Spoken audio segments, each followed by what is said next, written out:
Hola amantes de todo lo que vuela, les saluda Sky y hoy continuaremos nuestra leyenda sobre los titanes supersónicos. Nuestro héroe de hoy se ha convertido en uno de los proyectos de aviación más brillantes de la época soviética y algunos incluso consideran que fue el más brillante. Al mismo tiempo, fue el competidor y hermano del principal avión de pasajeros europeos de la época, con el cual compartió muchos avances y fracasos. Pero, a diferencia del relativamente relajado proceso de creación del Concorde, la historia del nacimiento del Tu-144 se parece más a la batalla de la mente humana con la tecnología, la naturaleza y las circunstancias.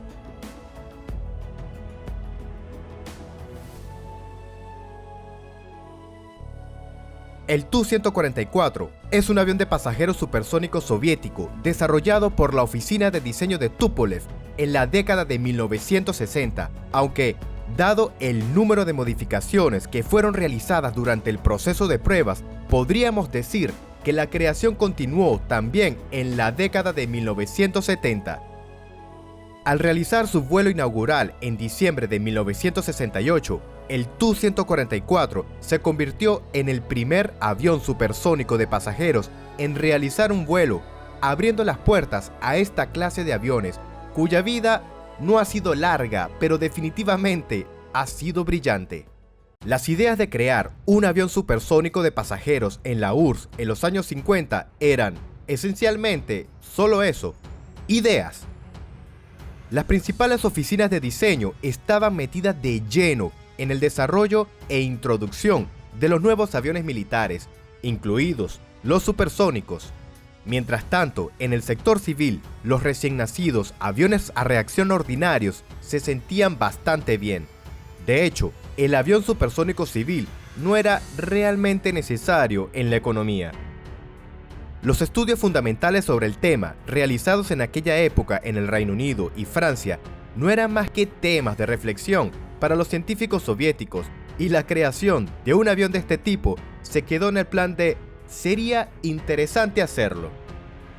El tema de los aviones de pasajeros supersónicos volvió a la escena a principios de la década de 1960, cuando se abordó con más detenimiento. Tras el desarrollo de una serie de soluciones técnicas muy importantes que seguían siendo teóricas, empezaron a surgir las asunciones de que este tipo de aviones no solo era bastante factible, sino que se convertiría en la base del transporte civil en las próximas décadas. Las oficinas de diseño implicadas tenían muchas opciones para crear el futuro avión, y como ya era tradicional, la mayoría de estas opciones eran modificaciones profundas de los bombarderos. Los líderes del trabajo fueron los creadores de estas máquinas de combate, la oficina de diseño Tupolev y la oficina de diseño Myasishchev. El trabajo se intensificó en 1962, cuando se formó el consorcio BAC Sudaviación en Europa, y la creación de su avión supersónico se convirtió en una cuestión de tiempo. Los europeos espabilaron no solamente a los aviadores soviéticos, sino también a los estadounidenses. En 1963, el presidente Kennedy anunció el Programa Nacional de Transporte Supersónico, que era extremadamente ambicioso. El enorme avión tendría una capacidad de hasta 300 pasajeros, un alcance de 7.000 kilómetros y la velocidad de Mach 3. Era tan ambicioso que muchos expertos pensaron que era demasiado. La idea de crear algo similar se abandonó rápidamente. Un proyecto así absorbería todos los recursos de la industria aeronáutica, y semejantes prestaciones en las condiciones de la Unión Soviética no eran particularmente necesarias. Al final, tras largos estudios, se tomó la decisión de centrarse en un avión con especificaciones similares a la del más pragmático Concorde. Esta opción, por supuesto, era más fácil, pero no hay que hacerse ilusiones, no era nada sencillo. Dado el nivel de la tecnología, la ciencia de los materiales, los motores y la electrónica de aquella época, cualquier experto de hoy en día diría que crear semejante avión así en aquellos años sería simplemente imposible. Por supuesto, Podemos decir que ya existían los aviones supersónicos militares, así que, ¿cuál es el problema? Pero hay que tener en cuenta que los requisitos de seguridad, de comodidad y eficacia para operar un avión civil son, por mucho, más altos que en cualquier aeronave militar. Así que la idea de simplemente hacer modificaciones civiles de los bombarderos no duró. Estaba absolutamente claro que un avión de pasajeros habría que crearlo desde cero. Esta tarea, de hecho, fue realmente enorme. Aparte de la propia oficina de diseño, decenas de organizaciones e institutos especializados del país participaron en el proceso de desarrollo. En las primeras etapas era necesario estudiar los posibles riesgos del impacto del estampido sónico sobre la infraestructura terrestre y los asentamientos, los efectos destructivos de las emisiones a la atmósfera, así como los efectos de la radiación sobre los pasajeros y las tripulaciones durante los vuelos a gran altura. Pero al igual que pasó con el estudio del diseño general de la aeronave, este estudio se aceleró, ya que en Europa y en Estados Unidos también se llevaban a cabo muy activamente muchas investigaciones sobre este tema. Los aviones supersónicos estaban en el foco de atención. Los resultados de todas las investigaciones científicas se publicaban activamente y la prensa de todo el mundo cubría el progreso del trabajo de desarrollo. Llegados a este punto, debo plantear una cuestión que ha causado mucho debate durante muchos años. ¿Es el Tu-144 una copia soviética del Concorde? Pues, los soviéticos seguían las publicaciones y las investigaciones científicas, practicaban el espionaje industrial y además miren, los aviones se parecen muchísimo. Con razón lo llaman algunos Konkordsky, ¿verdad? La respuesta al primer comentario es sencilla. A Isaac Newton le encantaba decir: si he logrado ver más lejos, ha sido porque he subido a hombros de gigantes. Observar las publicaciones e investigaciones en todo el mundo es una parte inherente del trabajo para cualquier especialista. No importa si eres programista, médico o un diseñador de aviones. La investigación fundamental sobre el tema de los aviones supersónicos supone millones de horas de trabajo en decenas de laboratorios e institutos de todo el mundo. Y sería una estupidez ignorar semejante bagaje de conocimientos. Además, la nacionalidad de los descubrimientos en las ciencias naturales es algo muy relativo. Es poco probable que a alguien se le ocurra patentar los principios de Heisenberg o las leyes de movimiento de Newton. Pasemos ahora a la segunda pregunta popular. ¿Se dedicaba la inteligencia soviética al espionaje industrial? Por supuesto que sí, eran espías y esto forma parte de su trabajo. Y estoy seguro de que sus colegas de la inteligencia británica o estadounidense tampoco estaban con los brazos cruzados. Así que, así es el mundo de la tecnología. Todos roban a todos. Entonces, ¿qué conclusión podemos sacar de todo esto? ¿Es el Tu-144 una copia del Concorde? Por supuesto que no. Los ingenieros utilizaron los resultados de los colegas extranjeros en sus estudios. Los diseñadores tuvieron la oportunidad de ver el trabajo del Concorde, a menudo por invitación de los propios europeos, ya que también a ellos se les invitaba a la Unión Soviética. Pero sus propias tecnologías, las condiciones operativas y los requisitos específicos para la aeronave introdujeron tantos cambios que la similitud de estos aviones es, en su mayor parte, solo externa, y eso incluso solo si se observan sin detenimiento. Dicho todo esto, volvamos al proyecto. Oficialmente, el programa para crear un avión supersónico de pasajeros se puso en marcha en 1963. Debido a su experiencia en la creación de aviones supersónicos y de aviones civiles, la oficina de diseños Tupolev fue designada como la contratista. El proyecto recibió el nombre de Tu-144. Se suponía que sería un avión de pasajeros de 100 plazas con un peso de unas 130 toneladas que volaría a velocidades de aproximadamente Mach 2,5 con un alcance de unos 4.500 kilómetros. Se suponía que los prototipos estarían ensamblados para 1967, 4 años después de iniciarse el programa, solo 4 años. Y con esto, la gente dice que Elon Musk está tratando de hacer todo en un tiempo increíblemente corto.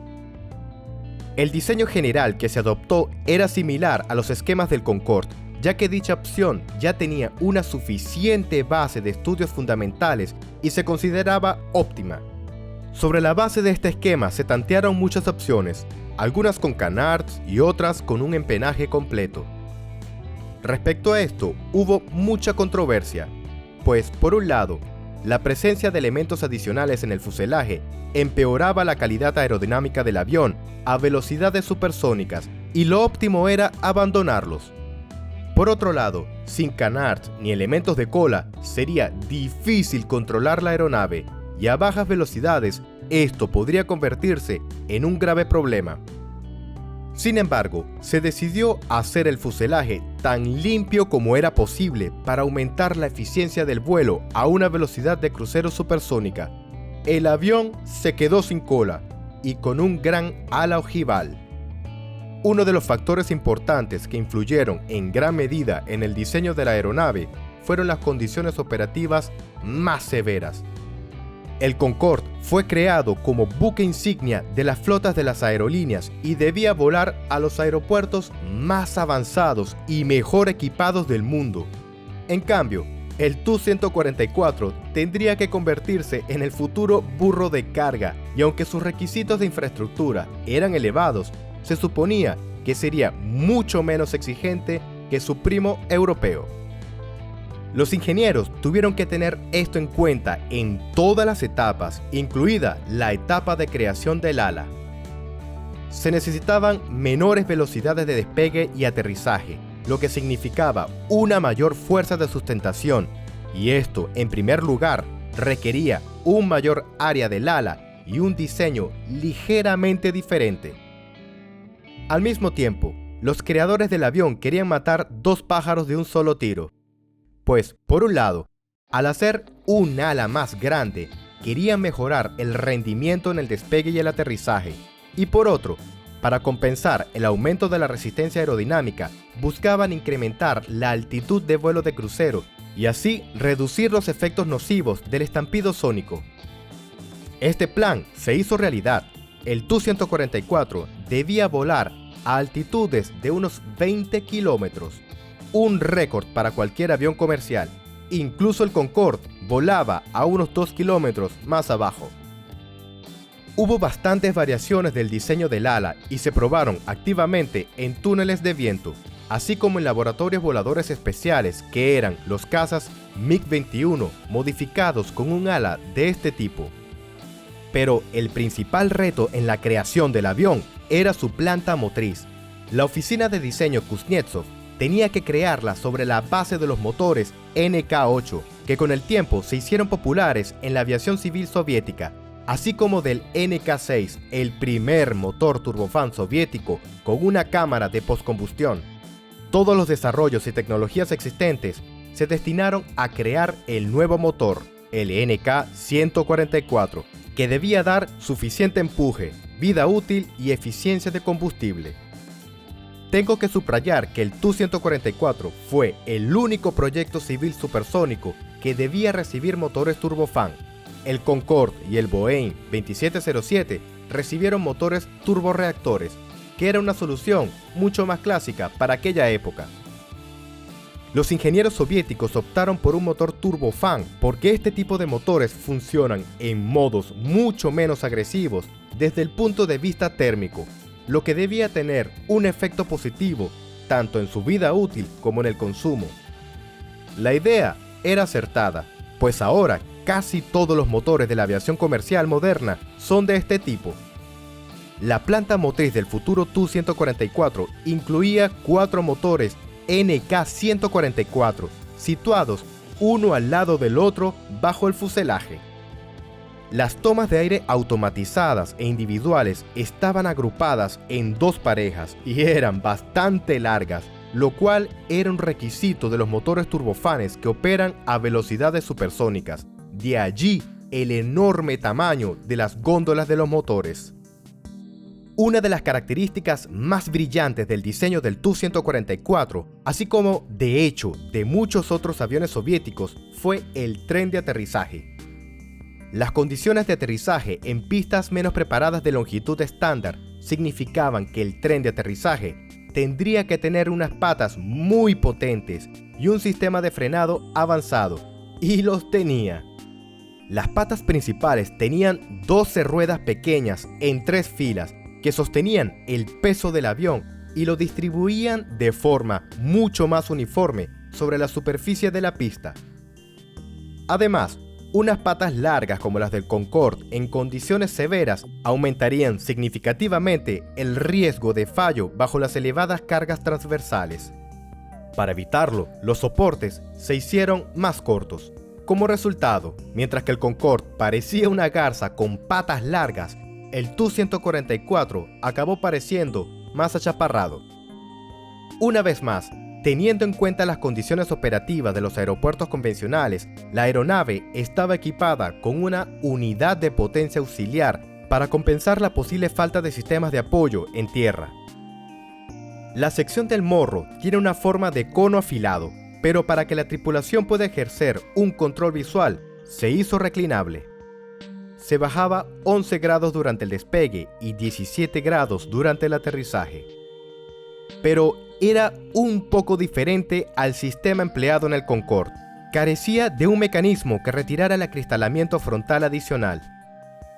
Este esquema era más sencillo y ligero, pero el morro tenía que bajar mucho más, 17 grados frente a los 12,5 del Concorde.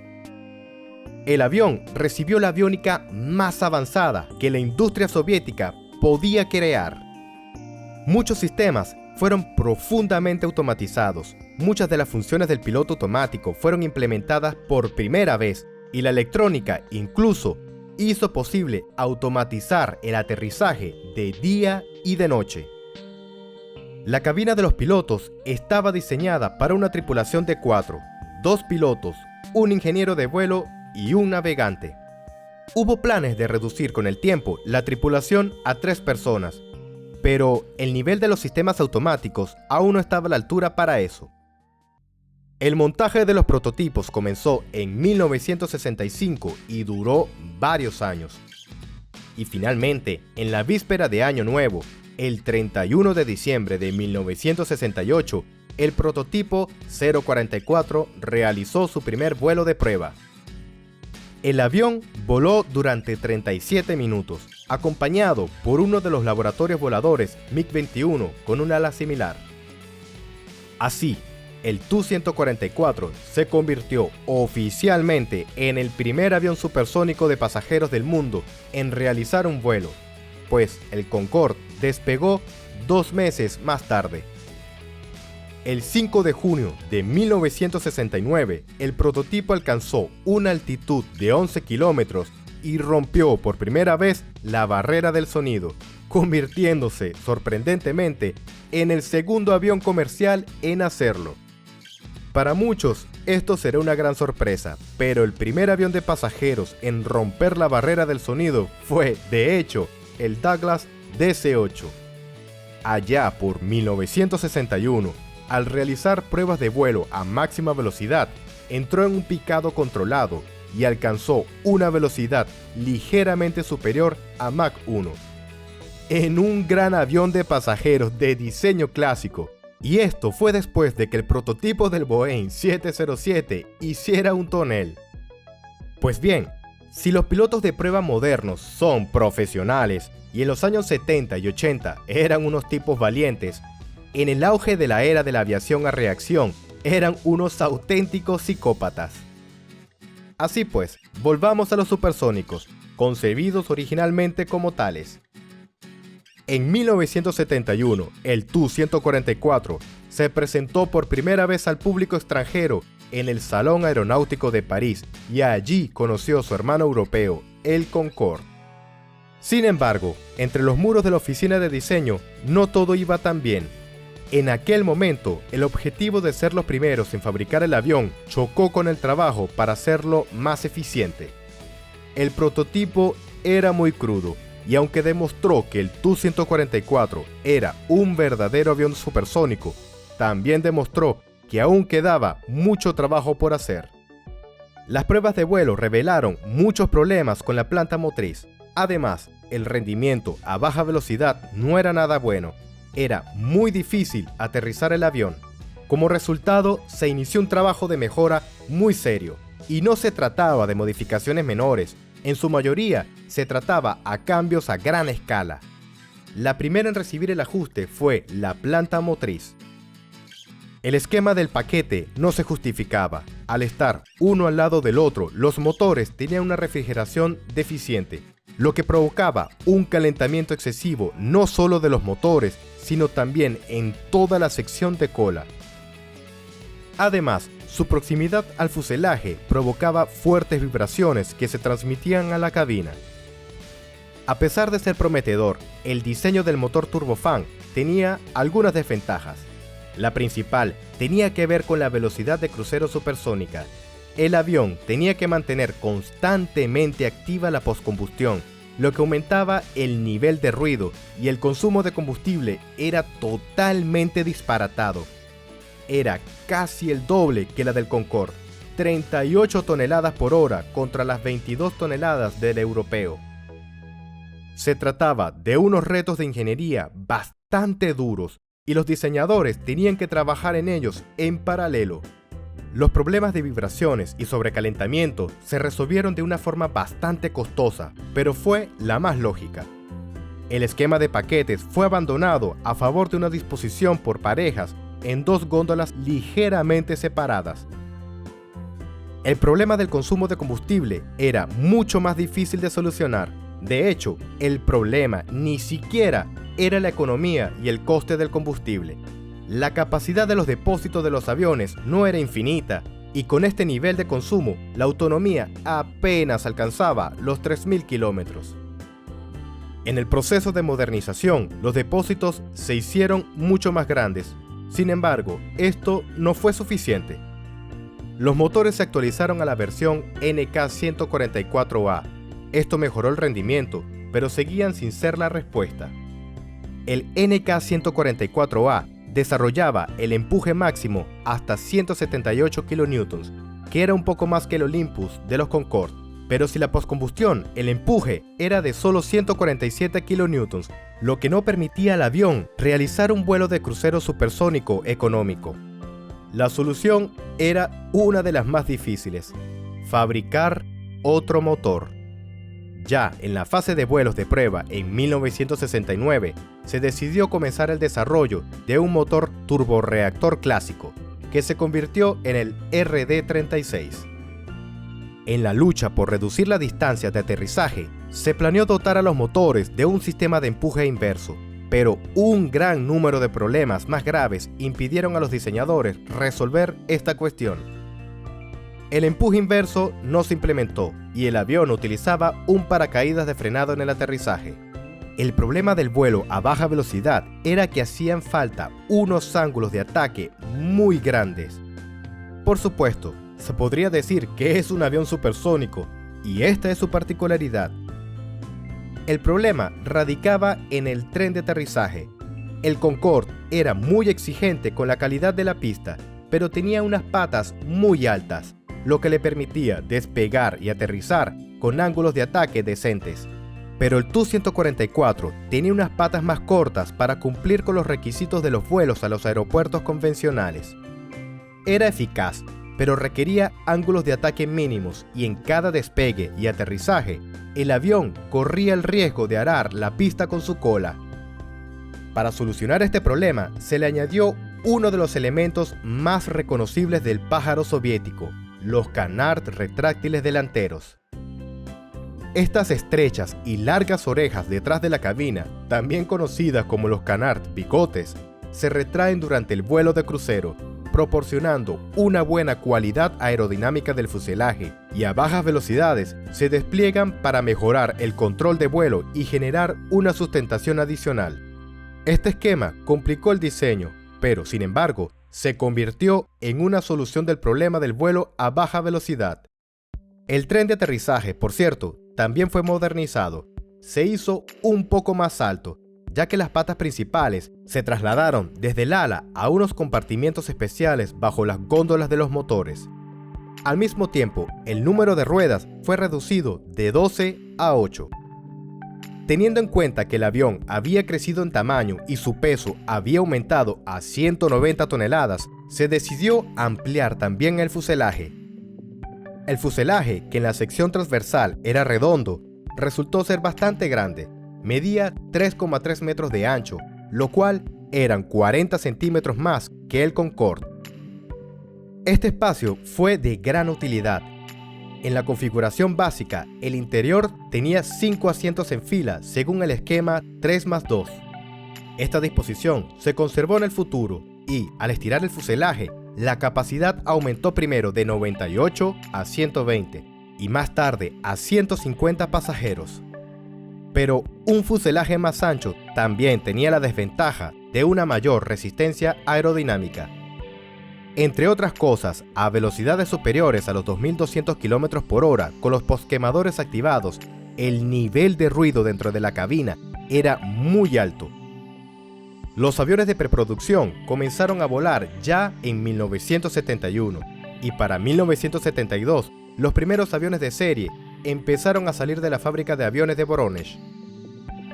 Pero el rápido desarrollo del proyecto se enfrentó a un desastre.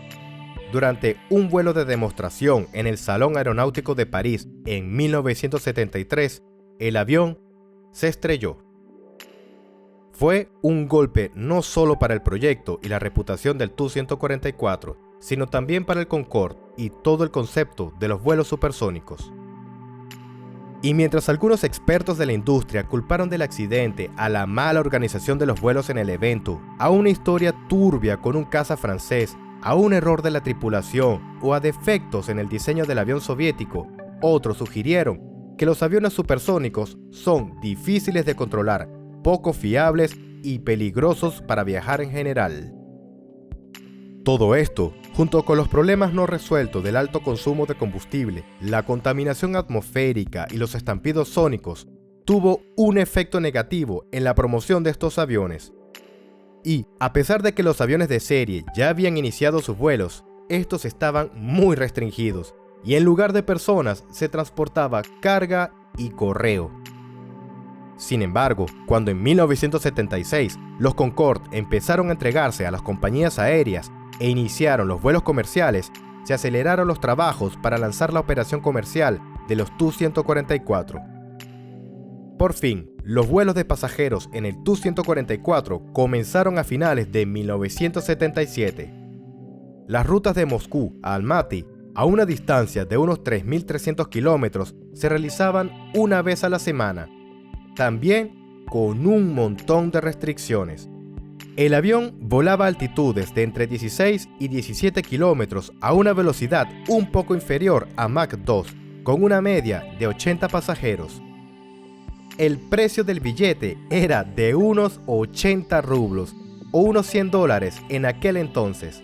Era más caro que los vuelos en otros aviones soviéticos, pero por supuesto, en comparación con los Concorde, era casi gratis. Estaba previsto que la operación a gran escala comenzaría tras el lanzamiento del Tu-144D con los motores RD-36, cuyo rendimiento era mucho mejor en cuanto a la economía y la autonomía. Su velocidad de crucero disminuyó un poco, pero el consumo de combustible se redujo en un 30%, mientras que la autonomía de vuelo se elevó a 5.300 kilómetros con carga completa. Estos aviones debían volar dentro de la Unión Soviética, así como a Europa, Asia y América. Antes de que fuera introducida la variante D, el servicio del Tu-144 se limitaba a Almaty, y con ello los aviones volaban a lo que era prácticamente el límite de su autonomía. En caso de que surgieran problemas meteorológicos o técnicos, estos aviones tenían muchas limitaciones en cuanto a los aeropuertos de reserva. Por ello, los pilotos de Aeroflot en estas aeronaves eran a menudo los pilotos de prueba de Tupolev, que ya conocían muy bien a esta máquina. El nacimiento del Tu-144D, que todo el mundo esperaba con impaciencia, se vio empañado por otro desastre. En mayo de 1978, durante un vuelo de prueba, el avión tuvo una fuga de combustible que provocó un incendio en la planta motriz. El avión realizó un aterrizaje de emergencia en un campo. La mayor parte de la tripulación abandonó el avión en llamas, pero 2 personas quedaron atrapadas en el aparato destrozado y murieron. Después de esta catástrofe, Aeroflot suspendió los vuelos supersónicos. La mayoría de los aviones fueron retirados del servicio. Así, al final, el Tu-144 realizó los vuelos de pasajeros durante solo 7 meses, entre noviembre de 1977 y junio de 1978. Realizó 55 vuelos y transportó a 3.284 pasajeros. El nuevo Tu-144D continuó las pruebas después del desastre. Sin embargo, a pesar de su superioridad sobre el NK-144 básico, los motores RD-36 eran completamente nuevos y tenían muchos problemas sin solucionar, que fueron causa de accidentes, aunque no hubo catástrofes. Formalmente, Aeroflot motivó esta retirada del servicio con la preocupación por la seguridad tras el accidente de 1978. Sin embargo, la verdadera razón del cierre del programa fue la bajísima eficiencia del transporte supersónico en general. El elevado consumo de combustible, unido al aumento de los costes del mismo en la década de 1970, así como la complejidad del mantenimiento, hicieron que la operación del avión fuera extremadamente compleja y poco rentable. La situación se complicó aún más por el límite en los costes de los billetes. Mientras los enormes costes operativos del Concorde se compensaban con unos precios de los billetes muy elevados, Aeroflot, naturalmente, no podía llevar a cabo esta política de precios. La eficiencia del vuelo también se vio influida por el corto alcance. En las distancias largas, los vuelos supersónicos aún podían justificarse por el ahorro de tiempo, pero en las distancias cortas esta ventaja se perdía. El vuelo en el Il-62 solo duraba un poco más y el nivel de confort en él era a menudo mayor. Ya a principios de la década de 1980, la ventaja del concepto de aumentar las dimensiones de los aviones se hizo evidente, y los fabricantes de aviones dirigieron sus recursos a la creación de aviones de fuselaje ancho. En la Unión Soviética, el Tu-144 dio paso al nuevo buque insignia Il-86, y en 1984 se detuvo la producción del Tu-144. Se ensamblaron un total de 16 aviones. Sin embargo, el Tu-144 realizaba periódicamente vuelos especiales con, principalmente, misiones científicas. Los aviones se utilizaron como laboratorios volantes en los programas de la nave espacial Buran y del bombardero estratégico Tu-160, y muchas tecnologías avanzadas obtenidas durante su creación se utilizaron después para crear otros aviones. Aunque el NK-144 no tuvo éxito con el nivel de tecnología de la época, estos motores se convirtieron en la base de modelos mucho más exitosos instalados en aviones militares más recientes. Por ejemplo, el muy eficiente motor NK-32, que todavía eleva al cielo a los bombarderos Tu-160, es de hecho el sucesor del NK-144. En 1995, el avión incluso recibió estos motores cuando se utilizó en colaboración con la NASA en la modificación del laboratorio volador Tu-144LL en el marco de los futuros proyectos de investigación de transporte supersónico. El avión ha pasado a la historia dejando un gran legado, pero su recuerdo casi se ha perdido. La mayoría de los aviones fueron desmantelados, pero en los últimos años algunos de ellos han recuperado su glorioso aspecto y ahora permanecen en pedestales y en museos de Rusia y del extranjero. Esta ha sido la historia de lo que es probablemente la mayor leyenda de la aviación civil soviética.